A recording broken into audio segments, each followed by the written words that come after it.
This channel does not promote any violent, harmful, or illegal activities. All content provided by this channel is meant for an educational purpose only. এবার যত খুশি তত বিয়ে। বহুবিবাহে আর কোনো রকম বাধা রাখল না বাংলাদেশের ইউনূস সরকার। মঙ্গলবার বহুবিবাহে আরোপিত কর বাতিল করে দিলেন ইউনূসের অন্তর্বর্তী সরকারের আইনি উপদেষ্টা আসিফ নজরুল।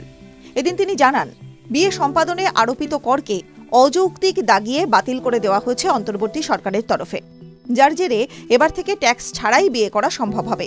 তিনি আরও বলেন, বিয়ের ফর্মে বরাবর মেয়েদের জায়গায় লেখা থাকত বিবাহিতা নাকি কুমারী, কিন্তু একটি মেয়ের জন্য এটি একটি আপত্তিকর শব্দ বলেই মনে করি আমরা। তাই এবার থেকে শুধু লেখা থাকবে বিবাহিতা নাকি অবিবাহিতা। কি এই বিবাহ কর? তাসলিমা নাসরিনের সোশ্যাল মিডিয়া পোস্ট সূত্রে জানা গিয়েছে, আগে প্রথম বিবাহ বা প্রথম স্ত্রীর মৃত্যুর পর বিবাহের জন্য একজন পুরুষকে 100 টাকা বাবদ করে কর দিতে হতো। প্রথম স্ত্রীর জীবদ্দশায় দ্বিতীয় বিয়ে করলে দিতে হতো 5,000 টাকা। সেই দুই স্ত্রীর জীবদ্দশায় তৃতীয় বিয়ে করতে গেলে কর বাবদ দিতে হতো 20,000 টাকা, আর চতুর্থ বিয়ে করতে গেলে দিতে হতো 50,000 টাকা। কিন্তু এবার সেই করের নিয়মেই বাতিল করল বাংলাদেশের অন্তর্বর্তী সরকারের আইনি উপদেষ্টা। কিন্তু কেন? সুর চড়িয়ে কার্যত কারণ বলে দিলেন তাসলিমা নাসরিন। কি বললেন তিনি? তার কথায়, বাংলাদেশকে ইসলামী রাষ্ট্র বানাবার সংস্কার চলছে।